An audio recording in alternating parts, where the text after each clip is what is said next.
What is going on, everyone? My name is UnderTheRadar, and welcome back to the BBL. This is going to be the Week 6 video. We're going to put the team builder and the video together for a couple different reasons. First big reason that I wanted to fill you guys in on is that I'm not having the best Wi-Fi situation right now, so I was unable to live record this. You will see in Week 1 of APA that at my desk, Wi-Fi, for some reason, does not want to connect. However, 2 feet that way back behind my desk, it connects fucking perfectly. So I'm getting an Apple Wi-Fi booster for down here, and it should be good once Amazon Prime does Amazon Prime things. So that is the first thing that I wanted to talk about. Second thing I wanted to talk about, this game was awesome. It was my second game back, and I wanted to make sure that I stay hot. I wanted to make sure that I do well in this game. So whenever I was building this team, I built this team all on my own, didn't get any input from anybody. I heard that I was taking over for this team on Sunday, had this team built Sunday night, so I took no time at all. We played then on Friday night. So it's been a while since I've built this team. I don't remember exactly what everything does. I remember what mainly they did and made sure that they also checked everything else on the team with that calc before the game.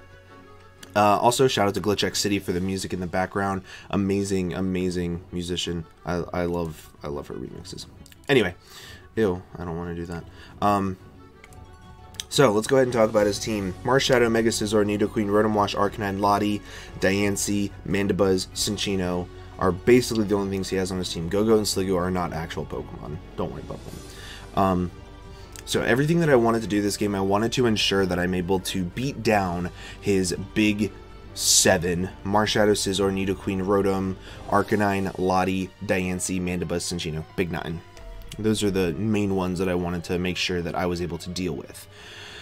So, on top of that, I wanted to make sure that I never lost to Bulk Up Marshadow, Curse Scizor, or SD Scizor. Those are the big 2 setup threats I'm worried about. I'm not too worried about any form of Mega Lottie because Special dies to like Meteor Mash for Mega Lucario. Physical can't set up enough Dragon Dances to the point to where it's actually threatening versus a Foul Play Porygon 2. So I wasn't worried about that for setup. And I wanted to ensure that I could always pressure Mandibuzz with status along with other moves on the team. So when I was building this team, I instantly knew that this thing was going to be the biggest win con in the entire world. This Necrozma set puts in the finest of work. If I set up a Rock Polish or Autotomize or whatever speed boosting move I put there, I'm able to literally deal with everything. Marshadow is 1-shot, Mega Scizor is 1-shot, Nidoqueen is 1-shot, Arcanine is 2-shot, Lottie is 2-shot with Dark Pulse. Mandibuzz is not 2-shot by anything, but like I said, if I'm able to get up rocks and status it, then it's a lot easier for me to deal with. So that's the main reason why I have this set. The special attack investment guarantees that after rocks I KO as much as I possibly can, while also having the speed to be able to outspeed a +1 Arcanine, I believe, in Casey's Choice Scarf Arcanine, I think is what I went for there. Along with having the bulk to be able to take Stealth Rocks, a Spectral Thief into a Shadow Sneak from Marshadow. That's what I was going for. So, bulk is amazing with the Kasib Berry. So, and Prism Armor is just a great ability. Great ability. So once I had this set up in mind, I knew exactly what I needed to do to win. I needed to wear down, because this thing obviously can't beat certain things on his team easily. It can't beat down Rotom, it can't beat down Lottie, it can't beat down Diancie, and it can't beat down Mandibuzz. All of those things are fat Pokemon that I need to status and that I need to wear down and that I need to get extra chip damage off of. I also thought that if I was able to set up Aurora Veil, that it'd be really nice. However, even though I wanted to set up Aurora Veil, I don't need 8 turns of it. I just need a couple to be able to sponge a couple extra hits and get some extra damage off of. That's all I really cared about. So, I'm running this set because with this investment, I take a Life Orb Close Combat from Marshadow. After Stealth Rocks, I get my Eye Papa Berry and I'm back up at 75%, and then I can live another one. And Moonblast with the -1 after Stealth Rocks, I believe KOs. It does like 64% to 75 before the drop. After the drop, it should do exactly what I needed to. So this Pokemon is perfect for that. I'm going to play this thing extremely hard if he brings in Marshadow on me. If he brings in Marshadow and kills something, I'm going directly into this without wasting any time to be able to hopefully scare him into thinking that I'm a Choice Scarfed Alola Ninetales and then pressure him out that way. So very, very, very, very standard set, but it helps out with a lot of things. It helps out with Nidoqueen, Rotom, Lottie, Go-Goat, Mandibuzz, Sliggoo. So it helps out a lot with a lot of different things, and I think it's really good support for my hopeful setup sweeper. We then have Conor McGregor here. Very, very standard set. SD is amazing this match because it outspeeds practically everything on his entire team, and when it doesn't outspeed, it can one-shot with a +2 bullet punch after Stealth Rocks, the only exception being Marshadow. Marshadow needs a little extra chip damage off on it for a +2 bullet punch to be able to KO. Everything else just dies to this thing. Even like Fizdef Scizor is 2-shot by close combat. It's insane. Depending on its set, so of course I would need to scout out like what investment it has and things like that, but very, very, very, very, very useful Pokemon in this game. Really good wall breaker. And if I want to be able to sweep with this thing and have just his offensive mons left, this is going to be the Pokemon that breaks down his wall core, so that's pretty lit. The only bad thing about this is, with a wall breaker like this, I tend to enjoy having a lot of Volt Turn to be able to just drop it in and get a kill, and I don't have anything like that on this team, so I'm having to learn to play in a different play style with this, which isn't bad. It's just teaching me how to play a different way. We then have Porygon 2. Enough defense investment plus HP to be able to live a close combat from Marshadow, along with a +4 bullet punch from maybe +6 bullet punch from Mega Scizor. Enough special attack investment to be able to do. I don't think it one-shots Marshadow. I think it one-shots after the defense drops, which is what's important. And then the Spadef investment is the extra EVs with 4 in speed. Very, very standard.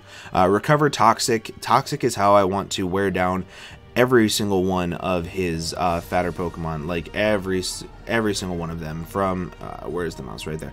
From Nidoqueen. I can't poison Nidoqueen. What am I saying? Rotom, Arcanine, Lottie, Diancie, Go-Goat, Mandibuzz, Sliggoo. All of them, I need to Toxic every single one of them. So I'm running Toxic on 3 different mons. But this set, mainly there is a check to Lottie. Also, I'm sorry if you guys can hear my dog upstairs. But yeah.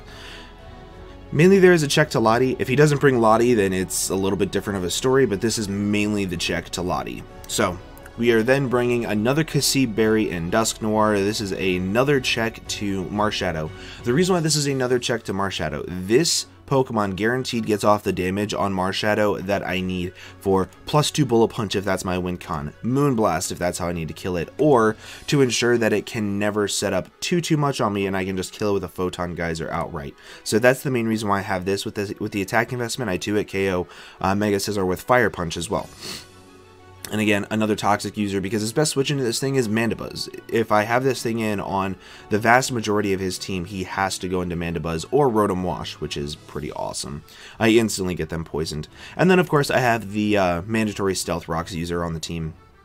So, this Pokemon, it can set up Stealth Rocks in the face of literally everything on his entire team, unless your name is Sheer Force, Life Orb, Nidoqueen with Ice Beam. Even then, I think I live, because this thing is just fat. If he decides to bring Cinccino and he's bringing Bullet Seed, I can actually live that very, very easily because of the stamina defense boosts. Unless he's like Choice Banded, then it does a little bit more damage than I would like. But yeah, his best Earthquake switch in is Rotom Wash, and I can Toxic that, which is lit. So basically, the idea behind the whole team that I built was to Toxic his fat shit, have a backup check into a backup check into a backup check for all of his offensive mons, a really good wall breaker, and then have this as potentially be the sweeper. So that is the goal.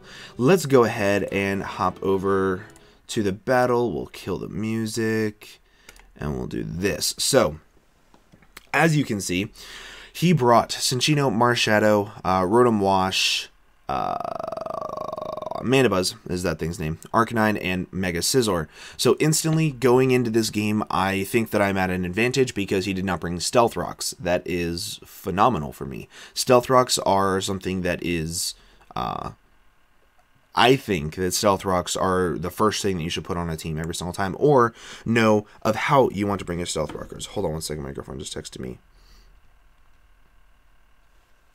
Okay, so because of that, I want to get at my Stealth Rocks immediately. I want to get off that chip damage. He also has two things that are very weak to Stealth Rocks that I need to get Stealth Rocks up on quickly. So, like I said, I also knew that I could get up Stealth Rocks in the face of pretty much everything on his entire team, which is awesome. So, as you're going to see, he is going to lead off with Cinccino. This is pretty important because at worst, I get a little bit of damage on my Mudsdale. Aside from that, I don't really lose much of anything from going for Stealth Rocks here. He's going to switch out into his Rotom, which is pretty ideal. That's his best Earthquake switch in. However, this is where I have to start making ballsy plays. He cannot one-shot me with a Hydro Pump unless he's super offensive, so I'm going to stay in and I'm going to click Toxic. Is what I'm going to click. I blanked on the name of the poison move. So I'm going to click Toxic here. It just puts pressure on everything. He goes for Hidden Power Ice, which means that he might not even have Hydro Pump, which is awesome for me. Absolutely awesome. So now this thing is poisoned. He's going to switch out and he's going to go into his Scizor. Now, Scizor is very scary this game because it is set up. If it has SD, Bullet Punch, Super Power, whatever, I'm scared because I cannot switch right into my my Mega Lucario on this thing. I don't know what set it is yet, so I'm having to play pretty passively right now. I did go into my Alola Ninetales, so that was a pretty good switch on his end. It gave him a really good backup to it, but I'm going to go right into my P2. It's my main check to this thing now that he doesn't have Lottie. Well, since he didn't bring Lottie. And my opponent here is going to Mega Evolve, and he's going to make a great play, and he's going to click Knockoff right away. He's not even going to go for Bullet Punch on the freaking Alola Ninetales right in front of him. That was an awesome ballsy play. If I had an HP Fire and I was offensive, this thing was donezo, and I would have been so happy. But either way, he is going to switch out now and he's going to go into his Arcanine. This works out fine for me. I don't really care too much. I did switch out here and I went into my Dusknoir, I believe. I could have stayed in here and I could have clicked Toxic, but at the same time, I didn't want to risk him having Super Power and hitting my P2 for anything. So that's the main reason why I switched out into my Dusknoir. So he's going to take hail damage, and now I have, again, my Fat Spoop in against another Fatmon of his that I want to Toxic. He is going to miss the Will-O-Wisp. It sucks. It sucks. It sucks. It sucks for him. Also, there's the DC that I was talking about earlier. I even disconnected whenever I record my own battles. It's awful. Yeah. So, it sucks, but at the same time, it does not matter in the long run of this game, which is good to know. So he's going to switch out and he's going to go into his Mandibuzz, and I could just stay in here all day if I wanted to and Toxic everything, but I did decide to switch out here and I decided to go back into my P2. Now that this thing is Toxic, I can recover up on it. He went for Will-O-Wisp on me. That means he's more than likely a support set, meaning that my P2 isn't going to take too much damage from it, so that's a pretty good sign. So here, I have in my P2. I can click Toxic against this thing, but he's going to switch out and he's going to go back into his Arcanine, and this is pretty okay for me because look at how weak his Arcanine is. As I click Toxic, I can click Recover on here, but my big worry right now is that he's like an offensive set with Will-O-Wisp. It is possible, so here, expecting close combat, I'm going to go right back out into my Dusknoir. I don't really want to risk him hitting me with a strong close combat on my P2. I think that would just be a big choke on my end. Now, Arcanine's almost dead. He literally dies to anything. He's going to hit the Will-O-Wisp this time, which is good for him. But no matter what, his Arcanine is dead this turn, and he's going to die to the Toxic. So, but I get the crit on the Shadow Punch, so not that it really matters. So after this, he's going to go into his Mandibuzz. Now, his Mandibuzz is at about 55%. I want to Toxic this thing. So, as he clicks Roost, I'm going to click Toxic, and I get the fat thing that I need Toxic for my Necrozma poisoned, which is amazing. This is amazing. This is amazing. I'm so happy. Because now, Poison, Stealth Rocks, Heat Wave beats this thing from my Necrozma. So, I'm in a great position right now. So here I'm going to switch out. I'm going to go into my P2. I already have my Violet knocked off. The most this thing can do to me is Brave Bird. I can recover up on this thing, and I can beat it 1v1. So I don't understand what else I should do. I don't want to go into my Lucario because I forgot to put Justified on it beforehand. So I can't take the Foul Play, get a +1 attack, and then blow through his team. Which sucks. So here, I'm going to click Recover as he's going to click Toxic. He's going to put the Poison on me. However, I'm starting out at a higher amount of health than he is, so I will win this fight of who's going to die first with poison damage. So, awesome. So, now, I have his Rotom poisoned. I have his Mandibuzz poisoned. His Arcanine is dead. All he has after that is Cinccino, Mega Scizor, Marshadow. All things that died to Necrozma. His other two fat things are poisoned. I need to find a way to get in my Necrozma quickly. So, he's going to go into his Rotom right here. And the second he went into Rotom, I was like, this is my time. This is my time. I'm going to be clicking Foul Play until my Porygon 2 dies to Poison. I could, in theory, make a ton of plays right now and go into something else, get some damage off on this thing, and keep my Porygon 2 alive. However, I think that letting my Porygon 2 go down right now is the best possible play because there is nothing that this Rotom can do to me that scares me out for later on in the game that I don't want to deal with realistically. So, I'm going to let my P2 go down. He's going to click Thunderbolt right here, and that is what's going to kill me. He is at a range of health where he dies to a Photon Geyser, or poison damage after this turn for that matter, which is absolutely amazing. This is my free setup opportunity that I need for Necrozma. So, I'm going to go into my Necrozma, and instantly I'm going to click Rock Polish. Rock Polish is just an easy click, and it should be GG. It should be GG, no matter what he has. However, my opponent is going to break out the Shadow Ball and bust my Kasib Berry. This sucks. So, this sucks because I'm now in range of Shadow Sneak plus Bullet Punch, depending on his set from his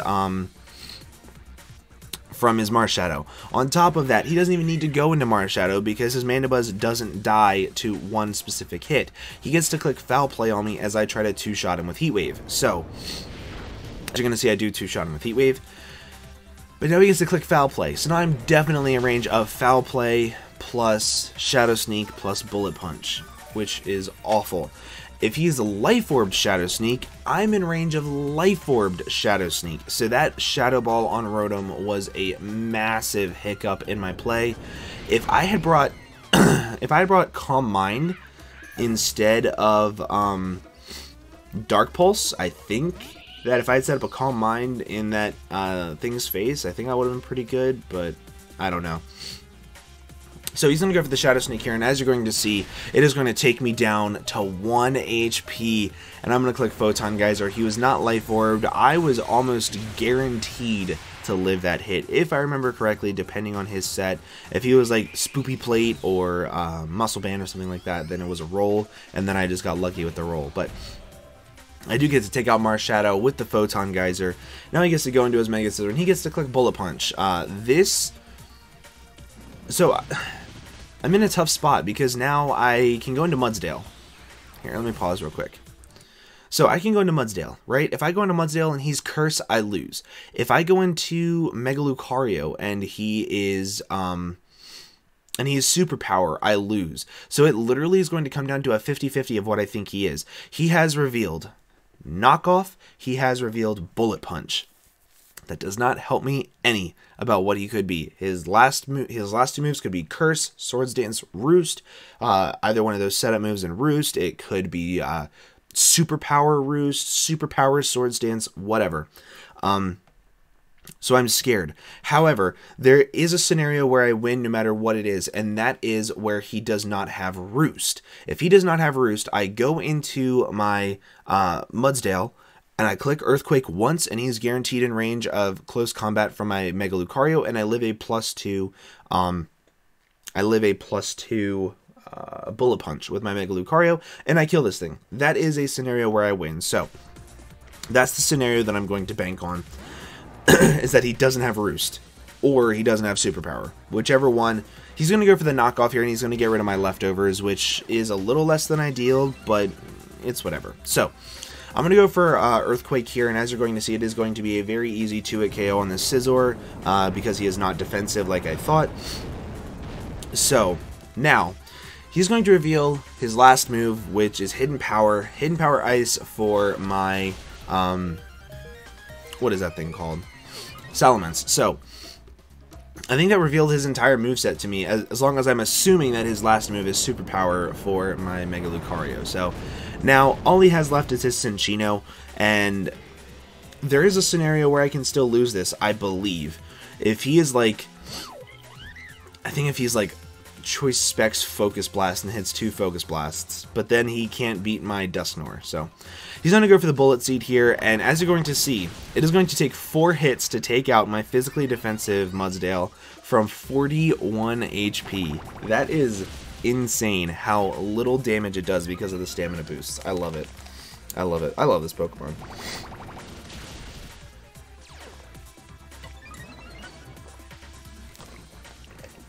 Oh man, I love Gatorade too. So, now, the last thing I need to do is I need to go into my Mega Lucario. He's Focus Blast, and he outspeeds me no matter what. I just need to know if I live or if I kill it. I'm going to Mega Evolve, and I'm going to get into the busted Mega that Mega Lucario is. And right away, I'm going to click Close Combat, and he is going to click Bullet Seed. He was Choice Scarfed Bullet Seed, and that means that this is GG, because Close Combat will annihilate this furry little cute monster. So we're going to take this game 3-0 against it's D Willie and the Brisbane Scythers. I'm really excited for this game. This game was awesome. I had a lot of fun. Not just because I won. I had a lot of fun because of how I won. I won using Rock Polish and Necrozma. I won using a bunch of fat Pokemon, like a bunch of low-tier fat Pokemon. And my Alolan Ninetales touched the field once, and that's about it. So we're going to take this back to right here. Okay, so that is the game, guys. I hope you all did enjoy. If you did, make sure to leave a like down below for me. Go check out my opponent. Go check out Glitch X City. And I will leave all of their links down in the description below. And, of course, I'm going to go ahead and get on out of here. Thank you all so much for watching, and I will see you all in the next video. Bye-bye.